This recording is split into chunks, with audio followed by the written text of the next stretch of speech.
Karibu sana kwenye simulizi yetu ya kusisimua na kugusa moyo. Hapa ndipo unapopata hadithi zenye mafundisho, upendo na maisha halisi yanayogusa nafsi. Usisahau kulike, kucomment, kushare na kusubscribe ili uwe wa kwanza kupata sehemu zinazofuata za simulizi hili tamu. Katika mtaa wa Mzimuni, ndani ya nyumba ndogo iliyozungukwa na maua mekundu ya waridi, waliishi wanandoa waliowahi kuwa mfano wa kuigwa, Bi Zainab na mumewe, Bwana Rashidi. Walijulikana kwa upendo wao, unyenyekevu na mshikamano uliokuwa kioo kwa majirani wote. Bi Zainab, licha ya ulemavu wa miguu alioupata tangu utotoni, alikuwa mwanamke mwenye moyo wa dhahabu. Tabasamu lake lilikuwa dawa ya huzuni za mumewe, na maneno yake ya faraja yalikuwa pumziko la moyo wa Rashidi kila aliporejea kutoka kazini. Miaka ya mwanzo ya ndoa yao ilikuwa kama hadithi tamu. Walicheka pamoja, walipanga ndoto zao, na hata walipopitia changamoto, walishikamana. Rashidi alikuwa akimpenda sana, akimsaidia kwenye kiti chake cha magurudumu, huku akiahidi mbele za Mungu kwamba kamwe hatamtelekeza. "Mke wangu, ulemavu wako ni sehemu ya urembo wako," aliwahi kumwambia kwa sauti ya upendo iliyomfanya Zainab atiririkwe na machozi ya furaha. Lakini kadiri siku zilivyopita, upepo wa maisha ulianza kubadilika. Rashidi alipata kazi bora zaidi, wakahamia sehemu nzuri zaidi kwenye jumba kubwa la kifahari. Taratibu akaanza kuonja ladha ya pesa, kitu ambacho kilianza kubadilisha mwenendo wake, taratibu bila yeye mwenyewe kutambua. Awali alianza kwa mabadiliko madogo, mavazi mapya, marafiki wapya na desturi za starehe. Bi Zainab alifurahia mafanikio ya mumewe, akiamini kwamba baraka hizo zingewaletea furaha zaidi. Hakujua kuwa zile pesa ndizo zilikuwa mwanzo wa maumivu yake makubwa. Siku zikapita, Rashidi akawa mtu tofauti kabisa. Ule upendo wa zamani ulianza kupungua, maneno matamu yakabadilika kuwa matusi haya, na tabasamu likafutwa na hasira zisizo na sababu. Alianza kumtazama mkewe kwa jicho la dharau, kana kwamba alikosea kumpenda mwanamke asiye na miguu mizima. "Nilikosea," alianza kumwambia waziwazi. "Nilikosea kuoa mwanamke kama wewe. Nani ataniheshimu nikiwa na mlemavu kama mke?" Maneno hayo yalikuwa kama visu moyoni mwa Bi Zainab. Alijaribu kuyapuuza, akiamini ni hasira za muda, lakini siku zikawa wiki zikawa miezi, na mateso yakazidi. Rashidi alianza kukaa nje hadi usiku wa manane. Aliporudi, alikuwa amelewa, na mara nyingi alileta maneno ya kejeli na dharau. Zainab alijaribu kila njia kumrudisha mumewe kwenye njia ya upendo wa zamani. Alimwandikia barua za mapenzi, alimwandalia chakula alichokipenda, na hata alimwombea kimya kimya usiku, lakini yote yalikuwa bure. Pamoja na hayo, Bi Zainab alibeba mimba. Haikumfanya Rashidi awe na huruma. Badala yake, ikawa kisingizio kipya cha kumnyanyasa. Alimtuhumu kuwa anajifanya dhaifu ili apate huruma. Mara nyingi alimpiga kwa kisingizio kidogo, chakula kimekolea chumvi, nyumba haijasafishwa, au hata kwa sababu hakumtazama alipokuwa akiongea. Zainab alilia sana, lakini hakupaza sauti kwa jirani yoyote. Alijua aibu ya ndoa ni kubwa kuliko maumivu aliyoyahisi. Mara kadhaa aliwaza kurudi kwa wazazi wake, lakini kila alipotazama pete yake ya ndoa, moyo wake ulimwambia avumilie. Alikumbuka maneno ya Bwana Rashid siku ya harusi yao, na kuahidi sitakuacha, iwe kwa shida au raha. Aliamini bado yule Rashid yupo ndani ya nafsi iliyopotea kwa tamaa ya dunia. Alivumilia, akitazama picha ya ndoa yao kila usiku na kuomba Mungu amrudishe mumewe wa zamani. Lakini pesa zilikuwa zimekwisha kumtawala Rashidi. Kila senti aliyopata ilimfanya ajione bora zaidi, na kila hatua aliyopanda kiuchumi, alijiona mbali na mkewe mlemavu. Alianza kutoka na wanawake wengine, marafiki wapya waliomzunguka kwa harufu ya manukato na vicheko vya juu.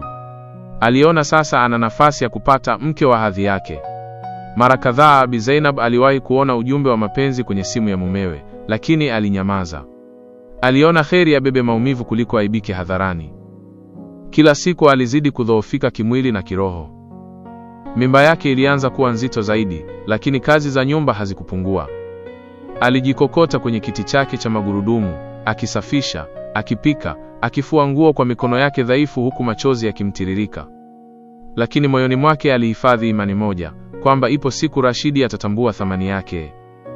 Alijua Mungu ni mwenye haki, na kwamba maumivu yote anayoyapitia si bure. Ndani ya ukimya wake, alibaki kuwa mwanamke jasiri, mama mtarajiwa mwenye moyo wa chuma, aliyebeba mimba na maumivu kwa wakati mmoja. Dunia haikumhurumia, lakini moyo wake haukufa. Hata alipokuwa akipigwa alinyamaza, akijua huenda kesho ikaleta nuru mpya. Usiku ulikuwa umetulia, upepo mdogo ukivuma dirishani ukicheza na mapazia meupe yaliyokuwa yanapendeza ndani ya jumba lile la kifahari. Bi Zainab alikuwa amekaa kitandani, mikono yake ikibana tumbo lililokuwa limejaa mimba kubwa ya miezi 9. Alikuwa amechoka, lakini ndani ya pumzi zake kulisikika mdundo wa matumaini. Alijua muda wowote mtoto angezaliwa. Alienda kwa mumewe, ambaye alikuwa amejilaza sebleni akitazama televisheni huku akipiga simu kwa sauti ya furaha na kicheko ambacho Zainab alikifahamu hakikuwa chake. Alijua tena alikuwa akiongea na mmoja wa wanawake waliokuwa wameanza kuzunguka maisha yake. Ghafla, maumivu makali yalipenya tumboni mwake. Alipumua kwa shida, akishika tumbo kwa mikono yote miwili. "Rashid, mume wangu," alizungumza kwa sauti dhaifu, "naomba unisaidie, nahisi uchungu umeanza." Rashid hakutazama hata upande wake. Alionekana kukasirishwa na sauti hiyo. "Wewe kila siku ni kulalamika tu, si nilikwambia nisiingiliwe nikiwa kwenye mambo yangu? Kama umeumwa utaenda kesho hospitali." Bi Zainab alijaribu kueleza tena kwa upole, "Lakini mume wangu, naona dalili za kujifungua, tafadhali nisaidie." Lakini maneno yake yalikatishwa na mumewe aliyepiga kelele, "Acha kunisumbua, kaa kimya basi." Kisha akazima televisheni kwa hasira na kutoka nje huku akipiga hatua nzito za ghadhabu. Bi Zainab alibaki akilia. Maumivu yalizidi, kila dakika ilihisi kama kisu kinachanachana tumbo lake. Hakukuwa na mtu mwingine ndani ya nyumba. Kwa nguvu za kipekee, alijisukuma kwenye kiti chake cha magurudumu, akaviringisha hadi mlangoni. Jasho lilikuwa likimtiririka, machozi yakichanganyika na maumivu. Alijua hakuwa na muda wa kusubiri, alikuwa kati ya uhai na mauti. Alijikokota taratibu hadi barabarani, akitumaini huenda mtu atapita na kumsaidia. Bahati nzuri, gari dogo lilokuwa likitoka sokoni lilisimama umbali kidogo kutoka alipo. Mwanaume mmoja wa makamo alishuka kwa haraka, akamkimbilia. "Mama, vipi? Unaumia wapi?" aliuliza kwa hofu. Kwa sauti ya kupumua kwa shida, Zainab alisema, "Naomba unipeleke hospitali, nahisi mtoto anakuja." Bila kusita, yule msamaria mwema alimsaidia kuingia kwenye gari lake, akaliwasha kwa kasi na kuelekea hospitali ya karibu. Safari hiyo ilikuwa ndefu kuliko zote katika maisha ya Zainab. Kila sekunde ilikuwa kama vita. Alijishikilia kiti, akimwomba Mungu kimya kimya amsalimishe salama. Wakati huo huo, ndani ya nafsi yake kulikuwa na huzuni kubwa, huzuni ya kutokuwepo kwa mumewe, mtu ambaye aliahidi kumlinda katika kila hatua ya maisha. Walipofika hospitali, wauguzi walikimbia kwa haraka wakimsaidia. Baada ya vipimo vifupi, daktari alitangaza kuwa yuko tayari kujifungua. Baada ya masaa machache ya maumivu, vilio viwili vidogo vya watoto wachanga vilisikika. Ni sauti ambazo zilifuta maumivu yote aliyoyapitia. Alijifungua watoto mapacha wa kike, wenye afya njema. Alipoangalia nyuso zao, macho yake yalijaa machozi ya furaha. "Asante Mungu," alisema kwa sauti ya chini, "umeniwezesha kuwa mama." Baada ya kupumzika kidogo, aliomba simu yake. Alitaka kumpa Rashidi taarifa njema, labda mapacha hawa wangefanya moyo wake ubadilike. Alipiga simu mara ya kwanza, hakupokea. Akajaribu tena na tena, lakini simu iliita bila jibu. Kila sauti ya mlio wa simu ilimchoma kama kisu. Alijipa moyo, labda yuko kazini, nitamjaribu tena. Siku zikasonga. Siku ya kwanza, ya pili hadi ya tatu, Rashidi hakujitokeza. Hakuna hata ujumbe wa pole au hongera. Kila mara wauguzi walipowaona watoto wakilia, walimhurumia mama yao. Walimuona akiwashika kwa mikono dhaifu, akiwachezesha huku akitabasamu kwa nguvu ya bandia. Ndani ya tabasamu hilo, kulifichwa maumivu makubwa ya upweke. Baada ya siku 7 hospitalini, daktari alimruhusu kurudi nyumbani. Alishukuru wauguzi wote waliokuwa wakimsaidia, akawabeba watoto wake kwenye blanketi lililochakaa na kuanza safari ya kurejea mahali alipoita nyumbani. Wakati wote huo, Rashidi hakupokea simu yake hata mara moja. Safari ya kurudi nyumbani ilikuwa ngumu. Gari dogo la teksi lilimpeleka hadi karibu na nyumba yake. Aliposhuka, alitazama mlango ule ule aliokuwa akipitia kwa fahari miaka michache iliyopita, sasa akiwa amechoka, amedhoofika, na mikononi mwake watoto wadogo wawili wasiokuwa na hatia. Aliviringisha kiti chake taratibu hadi mlangoni, moyo wake ukijaa matumaini kwamba angalau sasa, akimwonyesha mumewe watoto hawa, huenda moyo wake ungeguswa. Lakini ndani kabisa ya nafsi yake kulikuwa na hofu. Hofu kwamba dunia aliyokuwa akiijua kama nyumba yake ingeendelea kumpa maumivu badala ya faraja. Alihema kwa kina, akainua kichwa, akasema kwa sauti ya upole, "Ee Mungu, nisaidie." Kisha akagonga mlango. Alipofungua mlango wa mbele taratibu, harufu ya manukato ya kigeni ilimpiga usoni, na ndani ya sebleni alimuona mwanamke kijana ameketi, akiwa amevalia gauni jepesi la kifahari. Kwa mshangao na taharuki, Zainab aliuliza kwa sauti ya heshima, "Samahani dada, wewe ni nani na unafanya nini ndani ya nyumba yangu?" Mwanamke yule alimtazama kwa dharau, akinyanyua macho yake kwa kiburi na kusema kwa sauti yenye kejeli, "Mimi naitwa Rahma, mke mwenzio." Maneno hayo yalimtoboa Bi Zainab kama risasi ya baridi. "Mke mwenzangu?" alirudia kwa mshangao, akihisi mapigo ya moyo yakipanda kasi. Hakuamini masikio yake. Kabla hata hajapata nafasi ya kuuliza zaidi, mlango wa chumba cha ndani ulifunguliwa na Bwana Rashid akatokea. Alikuwa amevalia shati jipya la kisasa, suruali safi, na uso wake ukionyesha ukatili wa mtu asiye na huruma. Alipomuona Zainab akiwa amekaa pale na watoto mikononi, hakukuwa na dalili hata moja ya mshangao au huruma. Badala yake, alitembea kwa majivuno, akakaa kwenye kochi pembeni ya Rahma, na bila haya, akambusu mdomoni yule mwanamke mpya mbele ya macho ya mkewe wa kwanza. "Karibu nyumbani," alisema kwa sauti ya dharau. "Huyu ndiye Rahma, mwanamke anayejua maana ya mke wa kisasa." Machozi yalitiririka usoni mwa Zainab bila yeye hata kujitambua. Alishika mapacha wake kwa nguvu kana kwamba walikuwa kinga pekee iliyomsalia. Kwa sauti ya uchungu, alianza kulalamika, "Rashid, haya ndiyo maisha ulioniambia tutayajenga pamoja. Umefikia hatua ya kunidhalilisha hivi mbele ya macho yangu. Sasa hata ndani ya nyumba yetu unaleta wanawake." Rahma alicheka kwa dharau, akiinua kikombe cha juisi na kusema, "Acha kelele wewe mama wa mateso. Hata mimi nina haki yangu hapa, si umeona nimepewa kiti changu rasmi?" Zainab alimwangalia Rashid, macho yake yakiwa na mchanganyiko wa maumivu na mshangao. "Nilikuomba unisaidie nilipokuwa na uchungu wa kujifungua, ukakataa. Nilijikokota mwenyewe hadi hospitali, nikajifungua watoto wetu hawa wawili. Lakini hata hukupiga simu kuniuliza hali yangu. Mume wangu, kwa nini umekuwa hivi? Yuko wapi yule Rashid wa zamani aliyeniambia sitabaki peke yangu?" Maneno yake yalitikisa ukimya wa nyumba, lakini hayakumgusa Rashidi hata kidogo. Alimtazama mkewe kwa macho ya chuki, kisha kwa ghafla akasimama, akamkaribia na kumvuta kwa nguvu kutoka kwenye kiti chake cha magurudumu. "Wewe mwanamke, usinifanye nikae hapa nikisikilize maneno yako ya upuuzi. Nimechoka na maisha ya huzuni. Ulemavu wako umenichosha. Unanifanya nionekane dhaifu mbele ya watu." Rahma aliendelea kutazama, akitabasamu kana kwamba anafurahia sinema ya mateso. Bi Zainab akiwa bado amewabeba watoto wake mikononi, alijaribu kujitetea, "Rashid, tafadhali usifanye hivi mbele ya watoto wetu, hawa hawana hatia.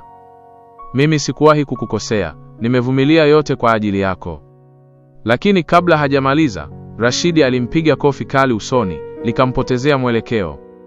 Mtoto mmoja akaanza kulia kwa nguvu. Kisha alimsukuma na kumfanya aanguke upande na kiti chake cha magurudumu. Mapacha walilia zaidi, sauti zao zikiungana na kilio cha mama yao. "Unajifanya mtakatifu, si ndio?" Rashidi aliendelea kwa hasira. "Wewe unafikiri mimi nitaendelea kuishi na mwanamke asiyejiweza? Wenzako wanajua kupendeza, wanajua kwenda sehemu za kifahari. Mimi siwezi kuendelea na haya maisha ya huzuni." Zainab alinyamaza, machozi yakitiririka kimya kimya. Alijua hakuna maneno tena yatakayoweza kumbadilisha. Kila kofi, kila tusi lilikuwa kama muhuri wa mwisho wa ndoa yao. Rahma alimgeukia Rashid na kusema, "Acha kumpa nafasi, mwambie ukweli kwamba wewe si wake tena." Rashid alimwangalia mkewe Zainab, akapumua kwa nguvu, kisha akasema kwa sauti baridi, "Sikiliza Zainab. Sasa nimeamua kuanza maisha mapya. Rahma ndiye mke wangu, wewe sikuhitaji tena, ondoka nyumbani kwangu." Maneno hayo yalikuwa kama radi moyoni mwa Zainab. Alishikilia watoto wake kwa nguvu, akisema kwa sauti ya maumivu, "Nitaenda wapi mimi na watoto hawa? Kuwa na huruma hata kwa watoto wako." Rashid alicheka kwa dharau, akirudi kwenye kiti chake na kumkumbatia Rahma kwa dhahiri. Wakati huo, Zainab alihisi dunia ikimzidi nguvu. Alilia sana kwa uchungu akimsihi mume wake abadilishe maamuzi. Rahma akasema, kama anataka kuishi hapa muache, lakini ataishi kama house girl wangu, aliongea kisha akacheka kwa dharau. Rashid bila hulma akasema, wewe mwanamke mlemavu, kama umekubali baki, kama hutaki ondoka zako, hauna thamani tena kwenye maisha yangu. Zainab alikubaliana na sharti hilo sababu hakuwa na mahali pa kwenda na watoto wake wachanga. Kila pumzi aliyotoa ilikuwa na harufu ya maumivu. Alitazama uso wa mumewe, akajua yule Rashidi wa zamani amekufa, aliyebaki ni kivuli cha tamaa na ubinafsi. Usiku huo, akiwa ameketi peke yake sebleni huku watoto wakiwa wamelala kifuani mwake, alitazama juu kwenye dari lililokuwa limechakaa. Alimwomba Mungu kwa sauti ya chini, Mungu wangu, nisaidie. Usiniache. Hawa watoto wanahitaji nguvu yangu. Miezi kadhaa ilipita tangu Rahma aingie rasmi kwenye maisha ya Bwana Rashidi. Uhusiano wao ukazidi kushamiri, na baada ya muda mfupi wakafunga ndoa kubwa iliyotikisa mtaa mzima. Siku hiyo, mziki ulipigwa kwa nguvu, magari ya kifahari yakaja na watu waliovaa mavazi ya heshima. Lakini ndani ya nyumba hiyo hiyo, kwenye kona ya giza karibu na jikoni, Bi Zainab alikaa kimya akiwa amebeba mapacha wake wawili, macho yake yakiwa na huzuni isiyoelezeka. Aliangalia mandhari ya harusi iliyokuwa ikiendelea, akihisi kama kivuli tu cha mwanamke aliyewahi kuwa mke halali wa Rashidi. Hakuna aliyemwangalia, hakuna aliyemkumbuka. Rahma alipita kwa madaha akiwa amevalia gauni jekundu la kifahari, akitabasamu mbele ya kamera, huku Zainab akijificha ili macho yake yasikutane na ya wageni. Machozi yake yalianguka kimya kimya, yakipotelea kwenye blanketi lililowafunika binti zake wadogo. Miezi michache baada ya harusi, Rahma alibeba mimba. Habari hizo zilimfurahisha sana Rashidi, na kila siku alionekana akitembea kwa mbwembwe mtaani akijigamba kuwa muda si mrefu angepata mrithi wa familia yake. Zainab alitazama hali hiyo kwa kimya, moyo wake ukiwa na maumivu. Siku ya kujifungua ilipowadia, Rahma alijifungua mtoto wa kiume. Wote walishangilia, Bwana Rashidi akapiga kelele za furaha, hatimaye nimepata mtoto wa kiume. Mrithi wa jina langu. Nyumba ilijaa muziki na vicheko, lakini pembezoni mwa sherehe hizo, Zainab aliketi akiwa amenyamaza, akiwatazama mapacha wake wa kike waliokuwa wamelala. Usiku huo huo, Rashidi alimuita Zainab sebleni. Sauti yake ilikuwa baridi kama mtu anayesoma hukumu. Zainab, alianza kusema huku akitazama mbali, naona sasa sina sababu ya kuendelea kuishi na wewe. Nimepata mtoto niliyemtaka, mtoto wa kiume. Hawa watoto wako wa kike hawana nafasi hapa. Sitaki waje kumfundisha tabia zao za udhaifu mwanangu. Zainab alishangaa, akijaribu kuzungumza kwa upole, lakini Rashid, hawa ni watoto wako pia. Wamekulia kwenye nyumba hii, wanahitaji baba yao. Tafadhali usifanye hivi. Lakini Rashid alimpiga kelele, acha hizo. Nimevumilia vya kutosha. Huwezi kuendelea kukaa hapa. Chukua watoto wako, ondoka mara moja. Zainab alihisi dunia ikimzunguka. Alijaribu tena kwa machozi, tafadhali usinitupe nje usiku huu. Angalia, mvua inanyesha. Hata kama si mimi, angalia watoto hawa, wana damu yako. Rashidi alikataa kumsikiliza. Alimuita mlinzi na kusema kwa sauti kali, nataka huyu mwanamke atoke nje sasa hivi. Asirudi tena hapa. Na ukiona anakaribia geti usimfungulie. Mvua ilikuwa ikinyesha kwa nguvu. Zainab alijaribu kuomba huruma, lakini hakupata jibu. Rahma, akiwa amemshika mtoto wake wa kiume, alitabasamu kwa dharau. Mwambie atoke. Sasa nyumba hii ni ya familia mpya. Hatuhitaji huzuni zake hapa, alisema kwa sauti ya baridi. Zainab alichukua gunia dogo lilokuwa na nguo chache za watoto wake, akawabeba mapacha wake mikononi. Alijikokota kwenye kiti chake cha magurudumu hadi mlangoni, lakini mvua ilikuwa tayari imezidi. Alipofika getini, mlinzi alimtazama kwa huruma, lakini hakuweza kumsaidia. Alikumbuka amri ya bosi wake na hakuthubutu kuivunja. Bi Zainab alikaa nje ya geti, mvua ikimnyeshea mwili mzima. Alimfunika mtoto mmoja kwa blanketi, kisha akamshika mwingine kifuani, akilia kimya kimya. Hakukuwa na jirani aliyethubutu kumkaribia. Kila mtu alijifanya hamuoni, kwa hofu ya kuhusishwa na siri za familia tajiri. Saa zilisonga. Maji ya mvua yakawa yanaingia kwenye nguo zake, baridi ikamshika mwilini. Alipoinua macho yake kuelekea mbinguni, Machozi yake yakachanganyika na matone ya mvua. Mungu wangu, aliomba kwa sauti dhaifu, kwa nini umenikabidhi haya maumivu yote? Kama si mimi, basi uwahurumie hawa watoto. Baada ya muda, mvua ilianza kupungua. Zainab alitazama nyuma yake kwa mara ya mwisho. Nyumba aliyopigania, nyumba aliyojenga kwa upendo na machozi, sasa haikuwa tena yake. Aliinua uso wake na kusema kwa sauti ya maumivu, sawa Rashidi. Umenifukuza leo, lakini Mungu ndiye hakimu wa kesho. Aliamua kuondoka taratibu, akijikokota kwenye kiti chake cha magurudumu, akivuka barabara zenye matope. Mapacha wake wakiwa wamelala kutokana na uchovu, alielekea mitaani kwenye maeneo ya watu wa kipato cha chini. Pale, alianza maisha mapya, maisha ya kupambana. Siku iliyofuata, kwa msaada wa jirani mmoja mwenye huruma, alipata nafasi ndogo sokoni kuuza mboga mboga. Kila asubuhi, aliamka mapema, akijiendesha kwenye kiti chake cha magurudumu, akipanga nyanya, vitunguu na bilinganya kwenye kapu lake. Alijua hakuna atakayempa msaada tena, ni yeye na Mungu pekee. Jua lilipochomoza siku ile, lilimulika uso wake uliojaa alama za uchovu, lakini ndani yake kulikuwa na nguvu mpya. Alijua safari yake haijaisha. Hata kama dunia imemgeuka, ataendelea kupigana kwa ajili ya watoto wake. Kwa moyo wa ujasiri na imani thabiti, alianza ukurasa mpya wa maisha, ukurasa wa maumivu, matumaini na mapambano ya kweli ya mama mwenye moyo wa chuma. Huu ndio mwisho wa sehemu ya kwanza wa simulizi yetu, ndugu msikilizaji na mtazamaji wangu mpendwa. Usisahau kulike, kucomment, kushare na kusubscribe ili uwe wa kwanza kuona sehemu ya pili itakapotoka. Asante kwa kufuatilia. Endelea kuwa nasi kwa simulizi nyingine yenye mafunzo na msisimko zaidi.